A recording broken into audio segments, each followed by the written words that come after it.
welcome back on stage, on this main stage. My name is Dimitri. I'm the host for this stage, and I'm very happy to announce our next highlight, which is hosted by the World Geospatial Industry Council, which is the council that connects industry leaders shaping the future of our geospatial sector. And today's panel is going to be all about AI and how machine learning in specific helps us to process large geospatial data sets. Having said this, I'm actually handing over to the host of this panel. It's moderator John Renard. You're the founder of INTERGEO Advisory, and the stage is yours.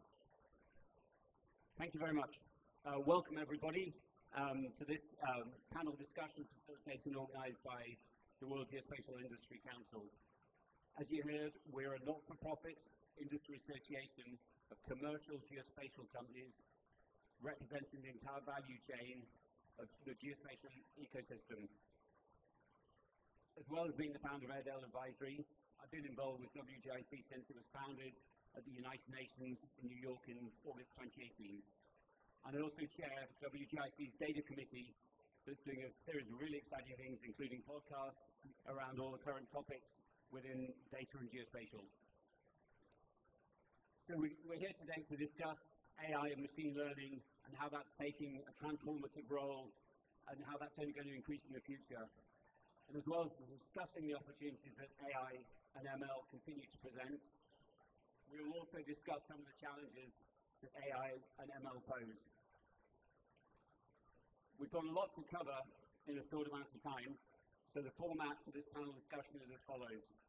So first, I'm going to ask each of the panelists to introduce themselves and their company and spend no more than 3 or 4 minutes sharing their thoughts on this topic.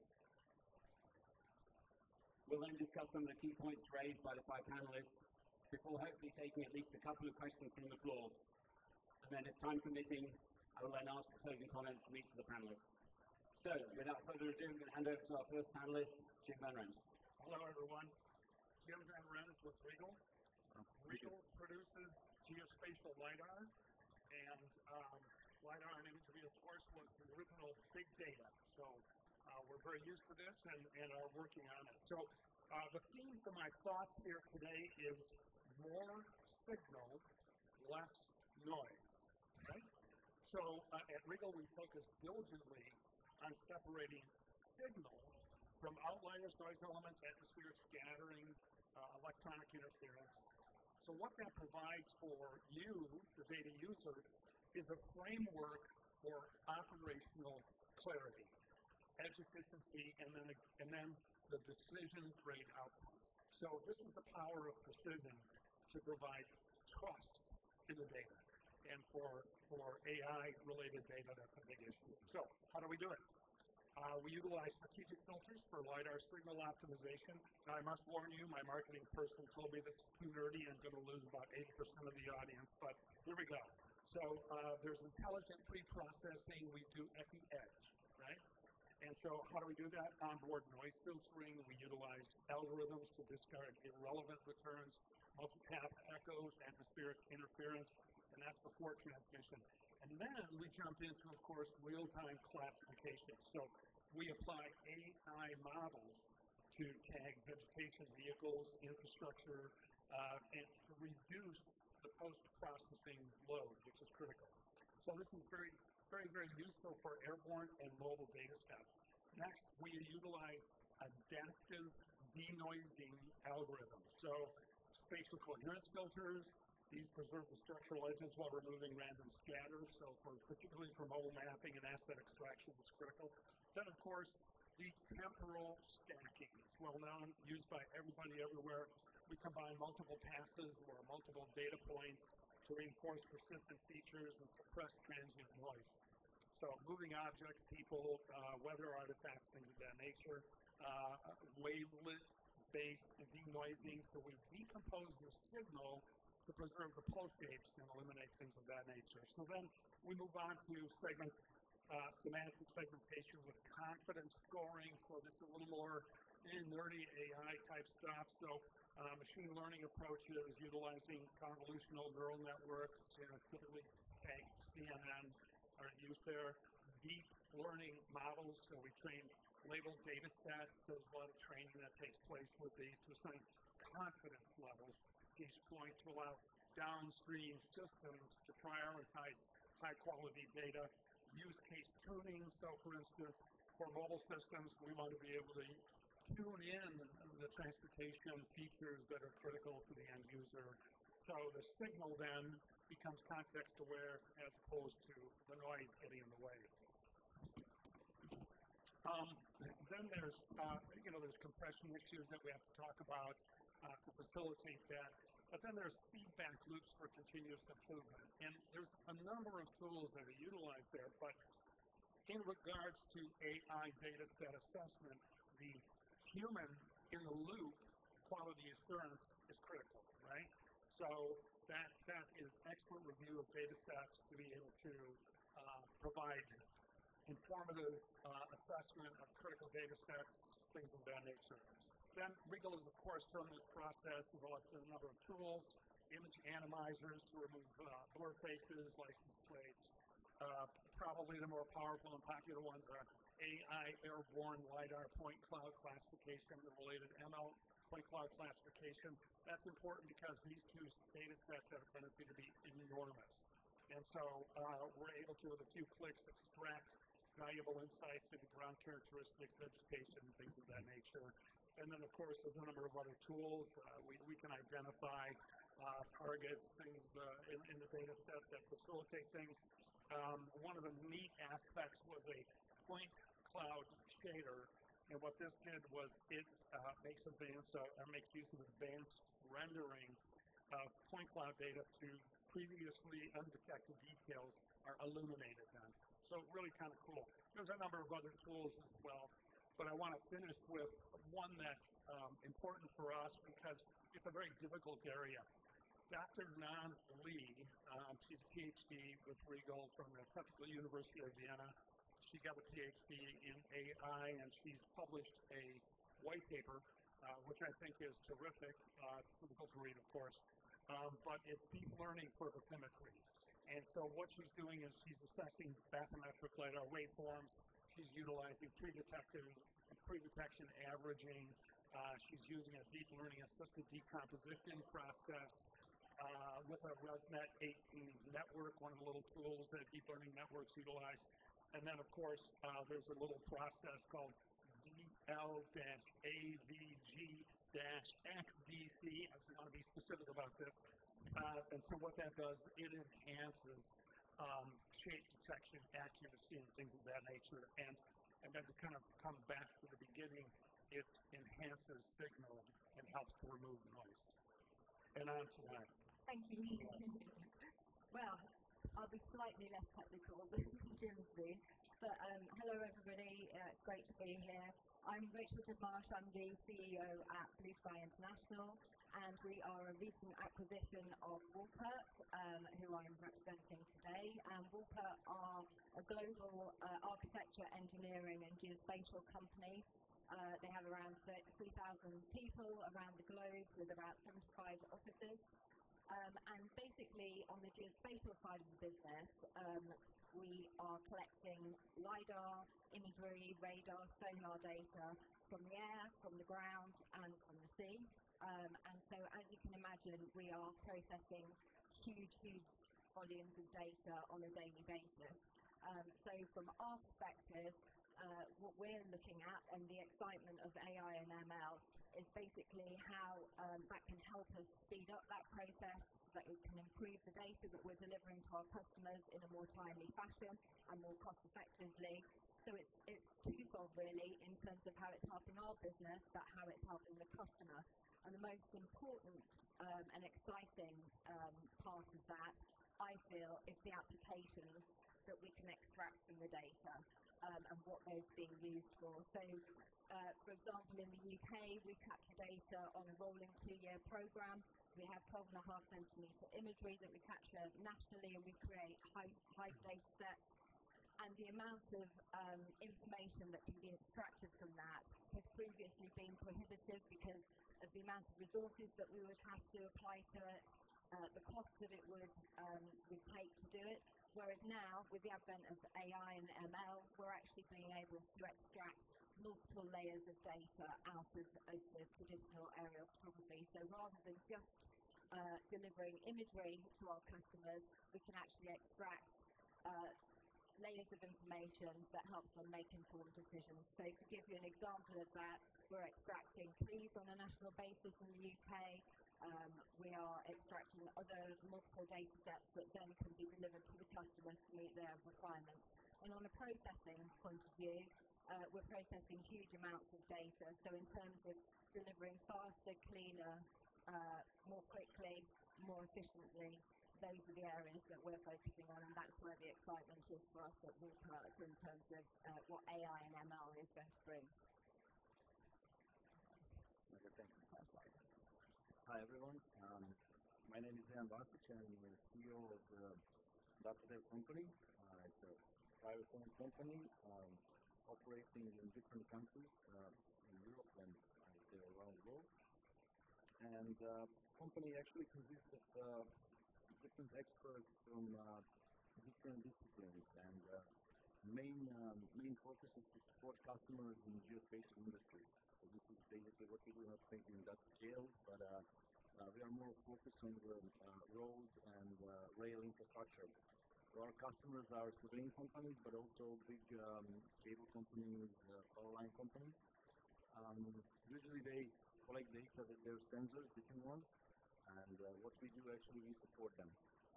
We process data for them, and we bring the products on the table, then they can make a different decision on that one. In that process, we try to streamline our procedures to actually develop new tools inside, and then we actually apply a lot of AI and machine learning things, which everybody knows is developing rapidly in the last 10 years. So basically, what we can see there, results can be much faster. We can bring it faster on the table, but also QC procedures have to be much improved, because it's not like that we can do everything with AI and machine learning. There's certainly things that we have to do manually, especially when we speak about topic that we are focusing, so it's rail and road infrastructure, where customers actually require millimeter accuracy. Then we need to, let's say, provide really good results with really special tools.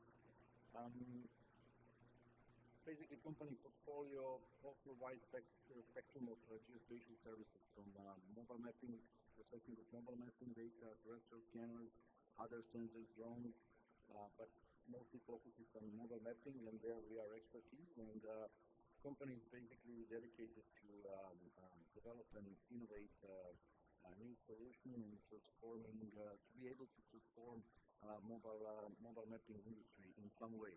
So let's say like that. Thank you. Yeah, hello, and thank you for having me. I'm Hannah Brock, and I'm the co-founder and the CSO of Plan Blue. Plan Blue provides a fully automated seafloor intelligence, and we combine advanced imaging, so including hyperspectral imaging, with modern computing and georeferencing. So within a single service, we can extract key environmental matrices like biodiversity, biomass, carbon stock, or even ecosystem health. However, we can also detect materials and anomalies. So, for example, seabed hazards, a sensitive infrastructure for maritime security.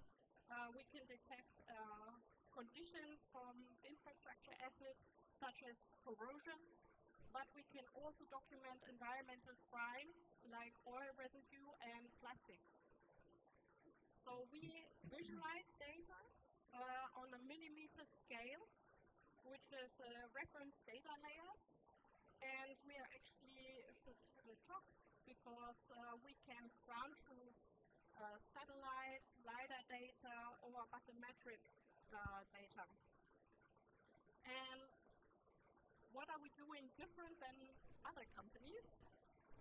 So we can provide this kind of depth because we work in the core with these hyperspectral data, giving up much more information, 200 plus bands, more information than normal cameras.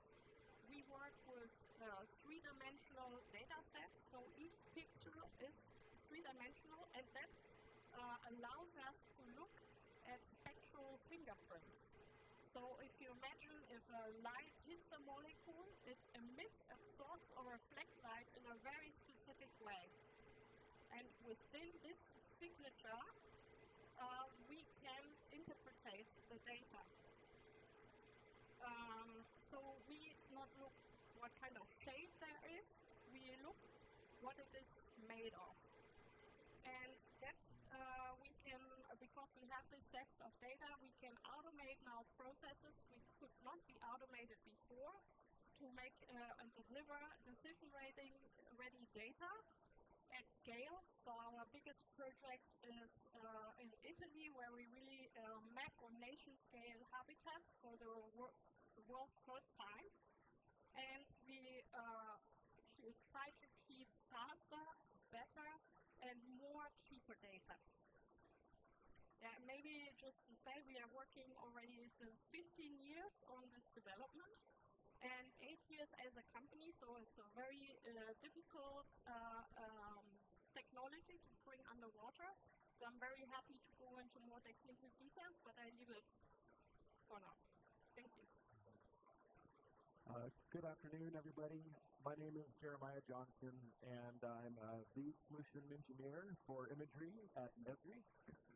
Those of you might know who Esri is, but Esri is a software company, a geospatial software company that was founded a few decades ago, 1969, and since then has become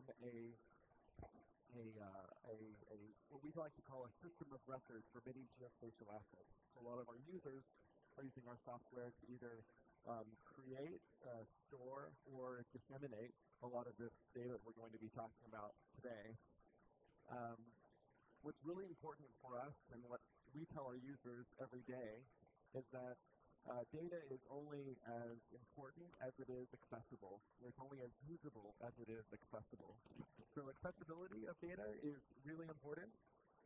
You need to think about your data, and in this context we're going to be talking about imagery and remote sensing data, where you should be thinking about this imagery data as an enterprise digital asset, just like any of the other enterprise assets that your business might be managing. It's really important to think about imagery as a class of imagery, of enterprise assets that needs to be managed in a way that it becomes more accessible. When we talk about AI, deep learning, there are, there's a lot of horsepower behind that. There's a lot of data being transmitted back and forth, and having your data as accessible as possible is really important. Esri partners with quite a few companies, including Regal, Wolfert, and Blue Sky, and we value these partnerships because they are the top of the funnel. So they're pulling data into this system of record, and we want to make that as usable to our users as possible. In addition to aerial and terrestrial data, more data is being collected than ever in space. It is over 10 times cheaper to launch a satellite today than it was 15 years ago, and we're seeing that. We're seeing more and more imagery capabilities in space, and all of that is going to be flowing into a lot of these decision-making that we're going to be making today and into the future.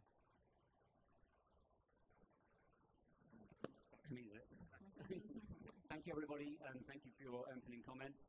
I will take some questions, and I think we're able to do that in a few minutes, but I just wanted to pick up on a few things that we've heard already, and just come back to you on a few points. So maybe for you, Hannah, first, in terms of the sort of context of transforming large geospatial data sets, where do you think AI and ML has made the biggest difference in your business, and why? Yeah, in a very short, we could not exist because we deal already with really, really large data. So just to give you an example, if we have a robot scanning underwater for one day, we deal already with 2 terabytes of data. So we could simply not do that. And there is also no way you could assess that in another way than using modern computing. So traditionally, detailed maps, what we provide, you had to already, to reduce the cost, you had to already define what you were looking for.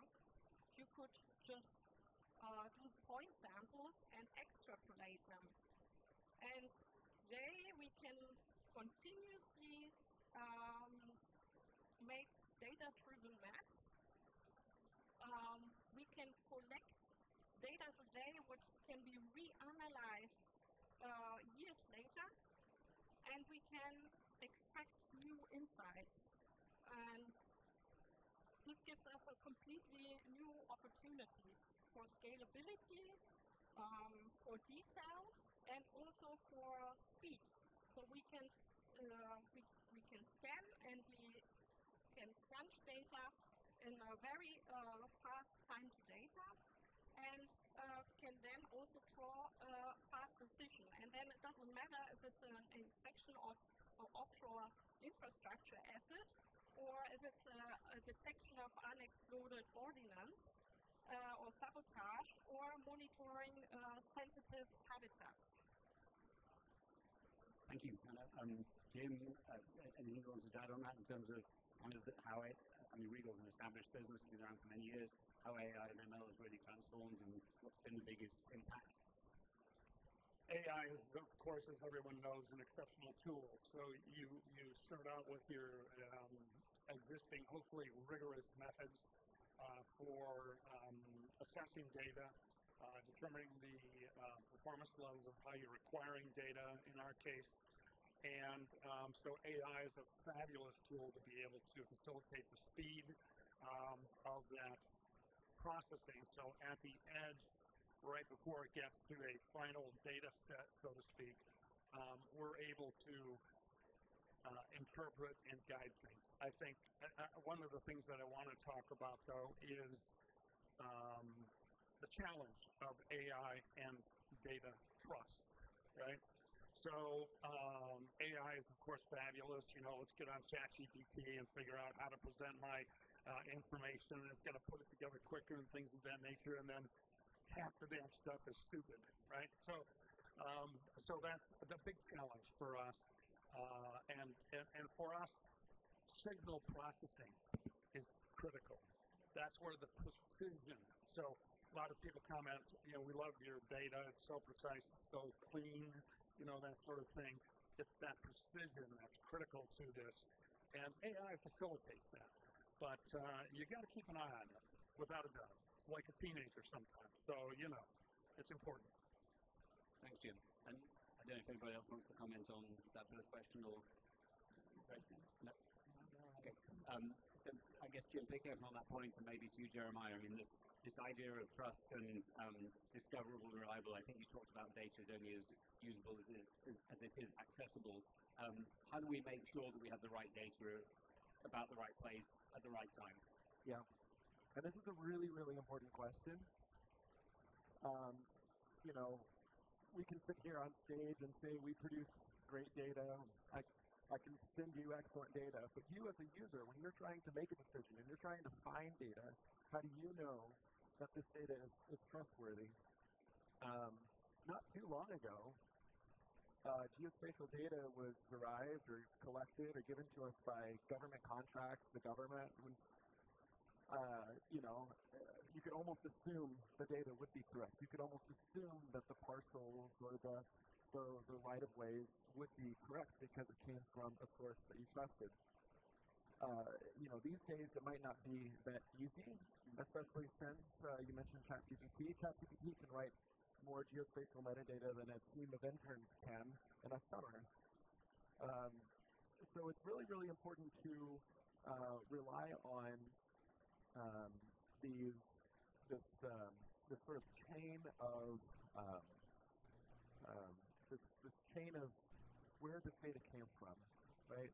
It might be included in metadata, it might be included in the source where you're arriving to, but if you're only looking at derivatives, if you're taking a point cloud, if you're taking a ortho image and taking it as truth, you know, you might be in for a surprise. Generative AI can create satellite imagery that could fool me, you know, and so it's really important to follow that chain of collection. Geospatial data these days goes through a few different hands as it gets to the user, and that chain is really important. And frankly, it's on a lot of us in the industry to make sure that that chain is well documented. On every side, we have something called, curated content. We have the living atlas, and that's where, we demonstrate content from our partners and of government agencies that follow that chain. It's really important. Thank you very much, Jeremiah. Rachel, maybe something you'd like to add to that? Yeah, completely agree with what you're saying, Jeremiah. From our perspective, it's very nice to have free data. We all like something for free.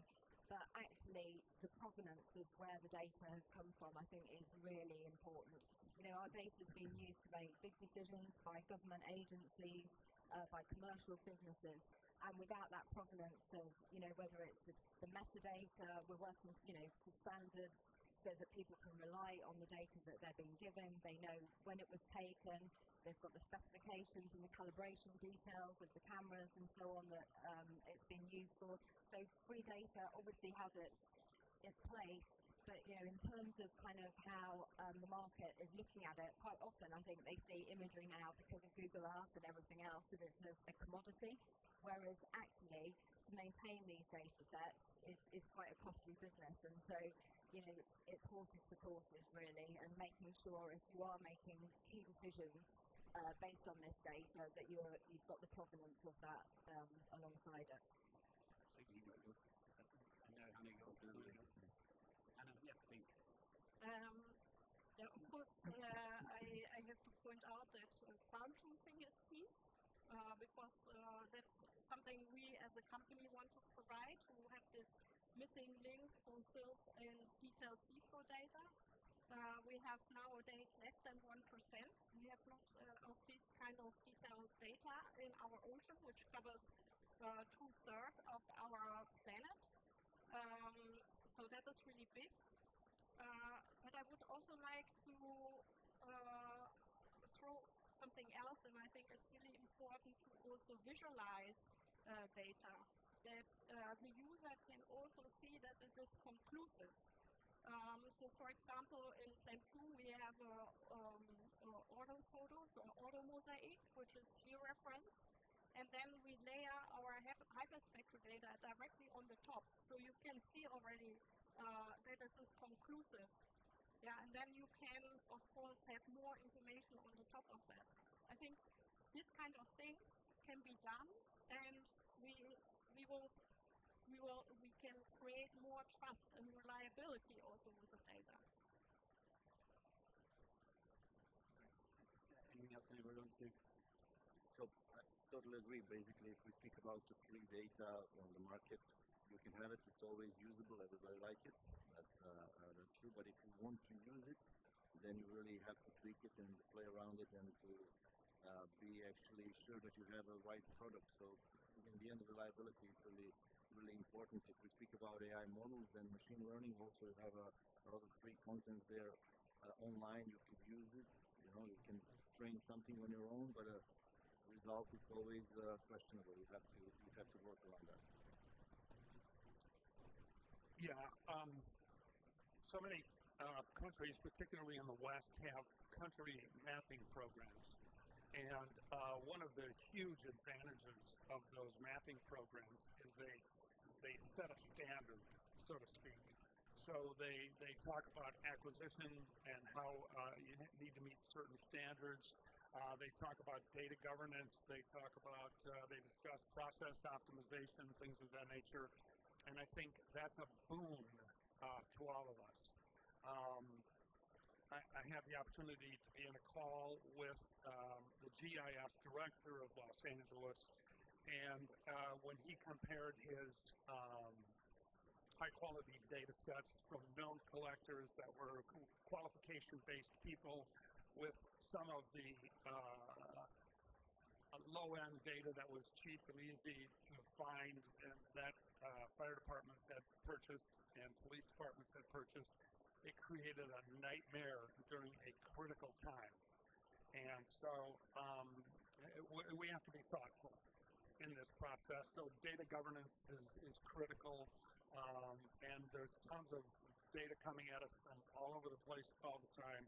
But having standards associated with that data and requirements that it should meet, I think, is critical. Thank you.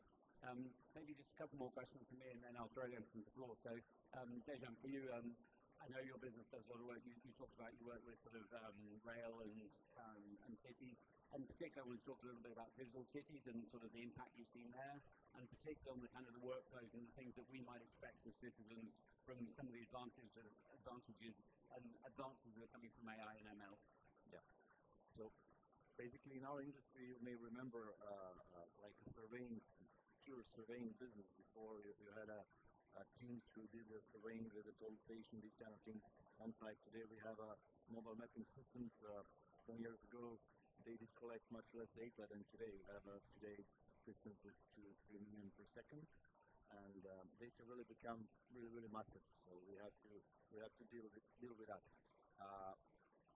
With these new things, AI, machine learning, they definitely bring something on the table, and we can see big advantages basically because we can bring the product much faster and with more reliability to the customer, which is actually the main thing. So, for example, if we speak about, I will come to the cities, but if we speak about automotive industry, this is also one piece where we are, what we are doing actually for producing HD maps for automotive industry. Then we speak about huge amount of data, mobile mapping with different iterations and many runs. And then it's always coming back to turnaround time. So if you can do something, as you said, we can be faster and accurate and cheaper. That's the key for that.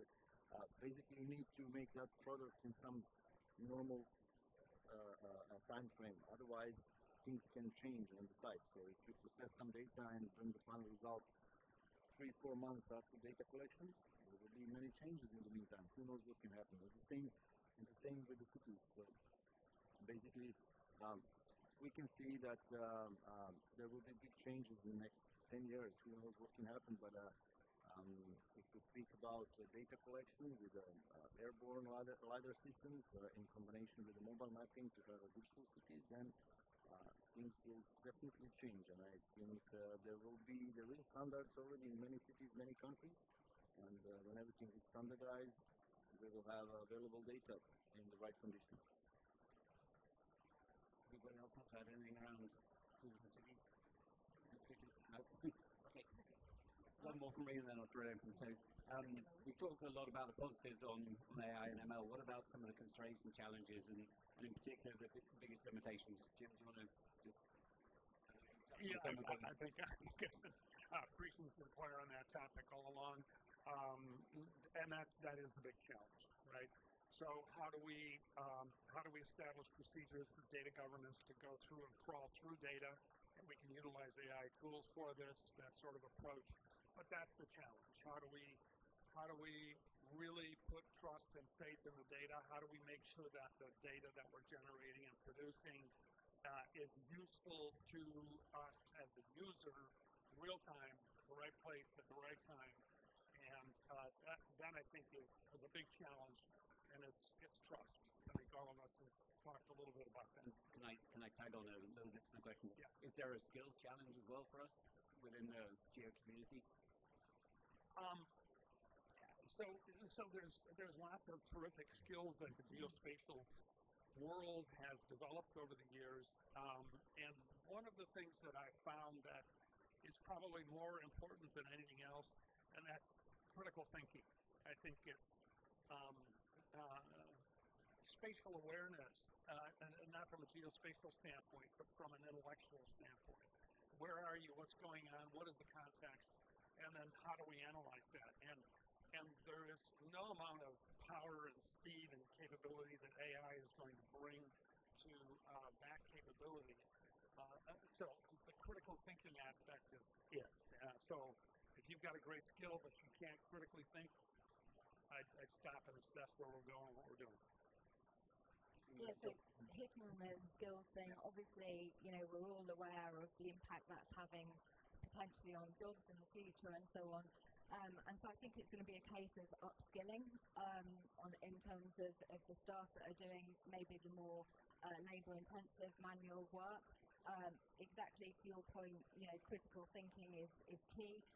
What AI and ML can't do is have, you know, the emotional intelligence side that humans bring to it, and also creativity. And so I think those are the areas that we can really, you know, upskill and focus on. And you know, we are processing that much data that there are going to be other opportunities for positions, you know, in terms of analysing that data and applying the critical thinking to it. So that's what I would say from that. And then the other challenge, of course, is the training data that's required for doing AI and machine learning. You know, for us to be able to do feature extraction, which is, you know, really the key thing, you know, in terms of what we're doing and looking at creating additional products. That training data that has to go in to actually get the accuracy of the product is huge. So that's a really big challenge, as well as the processing generally. So you continue online, joke. Let's make a joke. Maybe in the next 10 years we will have to train people to train models in order to have the right product. No, totally agree. Hannah, anything to add? Yeah, I would like to end a little bit on the positive note, because I think modern computing is a gift for us to use this right now, but also in future. So what do I mean with that? I hope that digital twins will not stop at the coastline. Yeah, that we can make a better job in making better decisions. Yeah, for instance, for cities, with ports, with cables, with pipelines, with pollution, so runoff, with habitat. That's all very dear to Plan Blue, which you see also in our activities, but also coastal defense. And I think it is important that we also collect data which we can use in the future. So maybe we are now focusing on maritime security because that's needed. But let's create data which we can use for our other global challenges where nobody is talking about anymore, like climate change, pollution, biodiversity loss. With the right use, we can create a new generation of data where we can harvest for a long time on them and also reduce costs with them, creating baselines where we do not have baselines, and also being critical with the data which we harvest in the past. Of course, we have to see with the regulations, and people done it always this way, and they have their standards, but we have to ask, do we have the accurate data to make our decisions correctly and to make them in time? So I think, of course, there's a lot of skepticism, but there is also a lot of opportunities and great opportunities, really large opportunities. Thank you. Really great. Jeremiah, Yeah, so I'm reminded of a little joke, and I hope it translates well. But, you know, a hammer costs $10, but hiring somebody who knows how to use the hammer might cost $1,000, right? AI is really easy to use. I can go on my phone and I can punch in something and I can get a result. I can get 100 results. I could get 1,000 results. But how do I know that that is the result I want or need unless I have the skills to back that up? You mentioned before this, you know, sort of having some situational awareness as to what I should be expecting from this result, and a lot of that comes from skill. So, you know, I talked about, you know, this provenance and where does this data come from. That's one aspect. How does my system reading this data, and what should I expect on the outset? These are some of the skills that we are still learning today. I had the opportunity to be in elementary school, middle school during the internet boom, and I see a lot of parallels when I'm raising my sons and they're in elementary and middle school during this ChatGPT boom. I see a lot of parallels. You know, I had to learn very quickly that copying and pasting from the internet into my essay was not the answer. And my friends cannot go to ChatGPT and have it do their homework for them. It's going to apply very similarly to the geospatial industry, and we're all going to have to understand where this data is coming from, what data to expect, to leverage this fantastic technology to its best of its abilities. Great, thank you. Okay, so we're going to try, is it possible to try some questions from the audience? You sat here very patiently listening, and hopefully that's prompted and stimulated some thoughts. So let's try one or two questions from the audience. If anybody got any questions? Put you on the spot after lunch. Yeah, great, thank you. Maybe if you could just say your name and then who, if you want the whole panel to answer, if it's anyone in particular on the panel. Now that you can see who we are with the pictures. Hello everyone, I am Sabrina Zito from WGIST, and we're in the business of creating upskilling people, so this skills question is really interesting for me. And my question is, so there's been a survey in Europe that like 60% of jobs in Europe will be impacted by AI. How do you see AI changing people's jobs, and how should young professionals, for example, entering the job market react to that in terms of what they should be learning? Thank you. Great question.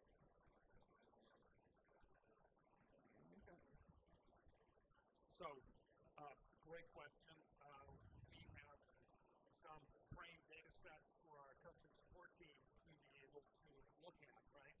And so AI is kind of assisting them and facilitating, supporting the customer. But, you know, we're back to that analytic intelligence. How do you interrogate the customer directly? Okay? So all the information for solving that customer's problem is at hand, quickly and easily. The challenge is having our people knowing what is the customer's problem, how do I interface with the customer, how do I talk to them, how do I extract, you know, the real information from them, move past the frustration, move past the emotion, and into action. Yeah, Hannah. I will say something. Yeah, I like this question very much because it reflects also a little bit that there is so much fear out there for new innovations. And if we zoom back, very far back, into our past, let's think about the train. Yeah, we had the first train track. All of a sudden, we could travel much larger distances. We didn't use the horse carriage anymore.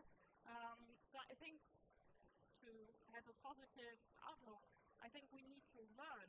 We have new information, we have new tools, and with these tools we have to learn to work, and we can work on another level and improve our livelihood.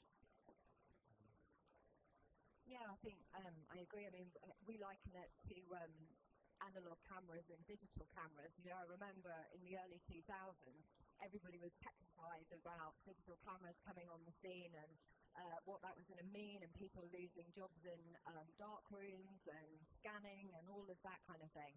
And then if we jump forward now after the digital revolution, obviously the amount of opportunities that digital cameras and the new technology have brought have opened up a raft of different opportunities and different positions that we wouldn't have even dreamt of back in the early 2000s. So I think, you know, to look at the positive, the opportunities are absolutely endless. And I think, going to your point, Jim, about the applications of the data, I think that's a key area for people to be focusing on, because that's what drives our ideas. We're talking to our customers. That's how the National Tree Map came around, with insurance companies wanting to know the location of trees for subsidence. So then that literally drove us on to create that product, and that's quite often how that happens. So I think, you know, them applying how data can be used to solve specific problems is a key area and a key opportunity. Yeah, I really like the digital analog camera parallel. If the person in the dark room wanted to stay in the dark room, they're going to lose their job. That's a fact. and AI is going to change our industry. There are going to be technologies after AI that's going to continue to change our industry. If that person in the dark room wants to take the expertise that they've had in the dark room and apply it in this new and impressive digital phase of cameras, then they might be better off than somebody just learning how to operate a digital camera for the first time. So it's a really important question. The fear is real, especially in the tech world. I'm in the Bay Area, and everybody's worried about their coding jobs being taken away. But if your only job is to sit there and type letters on a keyboard, maybe your job will be gone. But if you're using critical thinking and skills to understand what you're doing, then you can use AI in the future. Great answers. I think from my perspective, I'd say something just to add. I think generative AI is really interesting. I think it's all about, we've just got to think slightly differently around information, haven't we? So I think there's the opportunity, fully agree with everything the panel said, but I think it's also reflecting on there will be information that is, we're in a situation where it's not just about networks containing information, there's information that's being generated that we weren't have thought about. So I think there is this element that it will start getting creative and it will start actually thinking about things that we're not thinking about and how we adapt to that. And I think it's just a huge opportunity, but it also it just casts for a different mindset and a different approach. And I think if you're a professional in your role and you understand the processes and what you're trying to deliver, I think it's adapting what you're doing based on the different paradigms, which is, I guess, what we had to do. Some of us older people on the panel have had to do for the last X number of years as different technologies have come along. Anything else from the floor in terms of any other questions?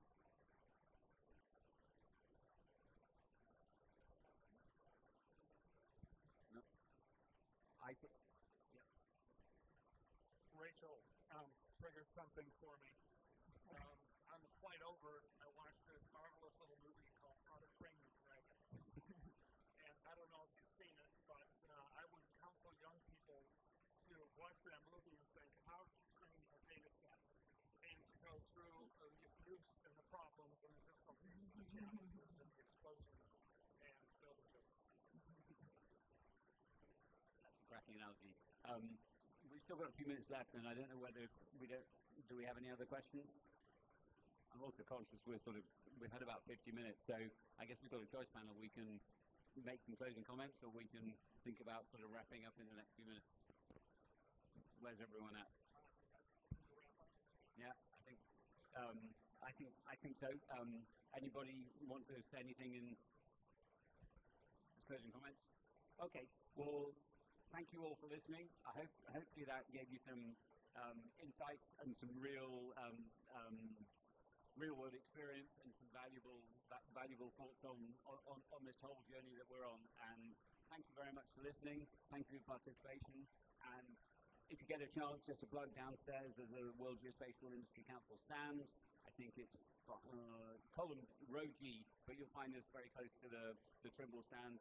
Come down and find out a bit more about the organisation, because we're basically focused very much on solving geospatial problems and just promoting geospatial in a wider community. And I think, as far as I know, we're the only pure sort of trade organisation, commercial organisations trying to do that. So thank you for listening, and have a great rest of the conference. Panel.